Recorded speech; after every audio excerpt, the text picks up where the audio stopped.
বেহাল রাস্তা, উপপ্রধানকে গোলাপ, গান্ধীগিরি বিজেপি কর্মীরা। বেশ কিছুদিন ধরে জানানো হচ্ছে গড়লগাছা যে রাস্তা রয়েছে, চণ্ডীতলা গড়লগাছা পঞ্চায়েত থেকে একলকি হয়ে ডুমজুর যাওয়ার পথ দীর্ঘদিন ধরে খারাপ। বারবার অভিযোগ জানায় গড়লগাছা পঞ্চায়েতে। অভিযোগ জানিয়ে যখন কোনো কাজ হয়নি, তখন আজ তারা অভিনব কায়দায় উপপ্রধানের বাড়িতে গিয়ে কিন্তু গোলাপ দিলেন, গান্ধীগিরি দেখালেন। অবশ্যই হচ্ছে কেন? এটা তো কোনো দুইটার মানে ফায়দা নিতে তাই জন্য আমার কাছে যেটা খবর আছে, এই রাস্তাটা টেন্ডার সাথী খন্দকারের কাছের লোক রনি নিয়েছে, রনি কন্ট্রাক্ট নিয়েছে। রনি এই রাস্তাটা জেলা পরিষদ রাস্তাটা কাজ করে না, কাজ করে কেন ভাই? আরে কন্ট্রাক্টর তো মোড়েই লেখাই যে কন্ট্রাক্টর। যাই হোক, তুমি কন্ট্রাক্টর যে নাম্বার আছে তাকে রিজাইন করতে বলো। শুনো দাদা, আজকে আমি একটা কথা বলছি, আমরা এতদিন শোন না, আমি তোকে জেলা পরিষদে এই জেলা পরিষদ রাস্তাটা সুবীর মুখার্জি যেহেতু আছে, সুবীর মুখার্জি জেলা পরিষদটা দেখ, কথাটা শোন না, জিনিসটা জান, মিথ্য কথা কাউকে করে লাভ নেই। এগুলো হচ্ছে জেলা পরিষদের কাজ, আমি বলছি জেলা পরিষদ ঠিক আছে, আমি বলছি এই যে ঐতিহ্যবাহী রথটা, এটা তো আমার আপনার আমি বলছি তুমি তো পঞ্চায়েত আজকে যেটা উদ্যোগ নিয়ে, আমি বলছি যেটা আমি উদ্যোগ নিয়ে আমি কারো বলতে হবে, আমি উদ্যোগ নিয়ে আজকে রাবিশ ফেলছি, আজকে ব্যক্তিগত উদ্যোগ নিয়ে তুমিই বা করলে না, তুমি তো উপপ্রধান। তোর যদি উদ্যোগে হেল্প করতে আমাকে বলবি যে আজকে বলতে হচ্ছে, আমি বলছি এটা তো আমরা করছি, আজকাল বলে কোনো কথা নেই, বলতেই বা হবে না। খুব সুন্দর রাস্তা করেছে। আমার রিকোয়েস্ট হলো যদি না পারো দাদা এরকম ফুল আবার দয়া করে রিজাইনটা করে দিও, এটুকানটি রইলো কথা, হয়ে যাবে যদি না পারো। ঠিক আছে। দেখুন, আমাদের গড়লগাছা পঞ্চায়েতের যে গড়লগাছা ঐতিহ্যবাহী রথ, প্রায় 250 থেকে 300 বছরের রথ, যে রথ আমাদের গড়লগাছা গ্রামের গর্ব।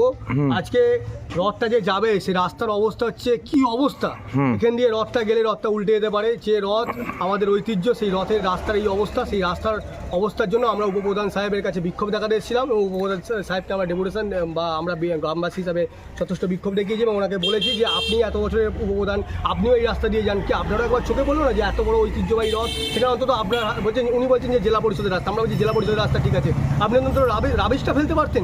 যে কাজ আজকে উনি না করে আজকে আমাদেরই করতে হচ্ছে, আমাদের নিজস্ব ব্যক্তিগত উদ্যোগে আজকে আমরা ওই গড়লগাছার রাস্তা রাবিশ দিয়ে ঠিক করছি, যেখানে আজকে যে কোনো সময় দুর্ঘটনা করতে পারে। আজকে রথটা এত বড় রথ যাবে, সেই রথ যখন তখন উল্টে যেতে পারে, সেই রথ আজকে আমাদের রাস্তার নিজেদের দায়িত্ব নিয়ে ঠিক করতে হচ্ছে। তাহলে ওনারা বসে কী করবে? তাই আমরা বলে গেছি আপনি যদি পারেন তো কাজ করুন, না হলে পদত্যাগ।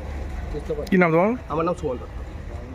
দেওয়ার পরে ওনারা যে বলেছেন বিজেপি কর্মীরা যে যদি রাস্তা ঠিক না করতে পারেন তাহলে পদত্যাগ করুন, কি বলবেন? আমি গড়লগাছা মানুষের কাছে চিরকৃতজ্ঞ। আমার রাজনৈতিক জীবনে 40 বছর রাজনৈতিক জীবনে 30 বছর সংসদীয় গণতন্ত্রে গড়লগাছার মানুষ বামপন্থীদের আমল থেকে আমাকে 30 বছর জিতিয়ে আসছে। মানুষের পাশে ছিলাম বলে, আছি বলে, এবং আগামী দিনও আমার দ্বারা মানুষ যদি উপকৃত আমরা নিশ্চয়ই কাজ করব। কিন্তু ওনাদের বোঝা উচিত যে গড়লগাছা গ্রাম পঞ্চায়েত জেলা পরিষদের রাস্তা নিয়ে গড়লগাছা গ্রাম পঞ্চায়েতকে দোষারোপ করে লাভ হবে না। গড়লগাছা গ্রাম পঞ্চায়েতের মানুষের কাছে যে ভোট মিটে যাওয়ার পরে সবাই জানে যে আজকের কলগুলোতে খারাপ হচ্ছিল, আমরা যুদ্ধকালীন সারাচ্ছি, লাইট খারাপ হলে যুদ্ধকালীন সারাচ্ছি, জলের প্রয়োজনে যদি মেনটেন্যান্স করতে যুদ্ধকালীন করি। কিন্তু সব জিনিস তো আর রাতারাতি করা যায় না, আলোচনার বিষয় আছে এবং আইন কারণ নিয়মের ব্যাপার আছে। আর পদত্যাগের বিষয়টা কোনো ব্যাপার না। মানুষ আমাকে জিতিয়েছেন, এটা প্রথমবার জিতিনি আমি। 30 বছর গড়লগাছা মানুষ আমাকে লালন পালন করেছে বলতে পারি। তাদের কাছে আমি চিরকৃতজ্ঞ যে তারা আমার থেকে পরিষেবা নিশ্চয়ই আশা করেছিলেন বলেই আমাকে জিতিয়ে এসেছে। নিশ্চয়ই মানুষ যেদিন বলবে তোমার থেকে পরিষেবা আশা করি না, সসম্মানে যাব। এবং আমার পরিবারও আগামী দিনে সহযোগিতা করবেন, কারণ আমি আমার পরিবার, আমার ছেলেকে সেইভাবেই মানুষ করছি। আগামী দিন যে তা একটা ডাক্তার তৈরি করার চেষ্টা করেছি আমি মানুষের আশীর্বাদ নিয়ে, তা সে যাতে আগামী দিন মানুষকে পরিষেবা দেয় সেই চেষ্টা আমি করছি, আমার চেষ্টা আছে। এবং আরেকটা কথা জেনে রাখুন, আমরা একটা রাজ্য সরকারের অধীনে, মাননীয় মুখ্যমন্ত্রী শুভেন্দু অধিকারী, পঞ্চায়েত মিনিস্টার হচ্ছেন আমাদের মাথার ওপর দিলীপ ঘোষ মহাশয়। যেদিনকে পঞ্চায়েত নোটিফিকেশান করবেন বা সার্কুলার দেবেন থ্রু ডিএম, এসডিও, বিডিও মাধ্যম দিয়ে আমরা সসম্মানে চলে যাব। কিন্তু যতক্ষণ না পর্যন্ত সরকার আমাদেরকে নির্দেশ দিয়েছে যে পঞ্চায়েত ছেড়ে যাবে না, পঞ্চায়েতে কাজ করুন, মানুষের জন্য কাজ করুন, দিলীপ ঘোষ মহাশয় পঞ্চায়েত মিনিস্টার এটা নির্দেশ দিয়েছে, তাহলে সেই নির্দেশটা আমরা অমান্য করা নিশ্চয়ই উচিত না। যদি নোটিফিকেশান করে চলে যেতে বলে তাহলে নিশ্চয়ই যাব। তা নাহলে মানুষ যতদিন আমাদের অধিকার দিয়েছেন, আমরা যতদিন কাজ করার সুযোগ পাবো নিশ্চিত করে যাবো। এখান থেকে কারোর কথাই নয়, সরকারের নির্দেশ, সরকারের কাছে আমরা দায়বদ্ধ, সরকার যেদিন বলবে সেদিন আমরা নিশ্চয়ই চলে যাবো। ধন্যবাদ। ভালো। ইতিমধ্যে ওই যে বিজেপি কর্মীরা ছিল তারা নিজেদের ট্যাগের করি খরচ করে রাস্তা যে বেহাল অবস্থা সেই জায়গাগুলো কিন্তু রাবিশ ফেলছে। কারণ 16 তারিখ থেকে কিন্তু রথ রয়েছে, এই রথে কিন্তু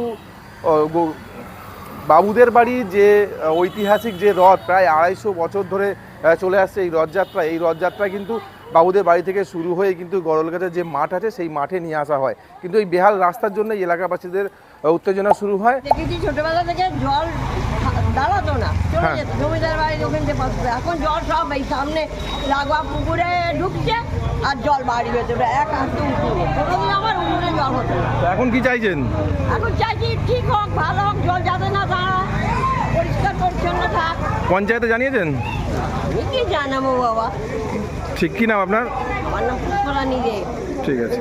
এখানে দীর্ঘদিন ধরে রাস্তাটাকে ঠিক করছে না, বললে পরে বলে যে আমরা যেটা করছি দেখে যা, ঠিক যখন সময় হবে আমরা করব। হ্যাঁ, তা যখনই বলতে যায় বলে আমি তো তোদের পার্ট না, এ পার্ট, ও পার্ট না, সে পার্ট বলে আমাদের সরিয়ে দেয়। মানে ভুগতে হচ্ছে আপনাদের? আমাদের সারা জীবন ধরে ভুগে যাচ্ছে এই জায়গাটা। রাস্তা কতদিন ধরে খারাপ হয়ে আছে রাস্তাটা?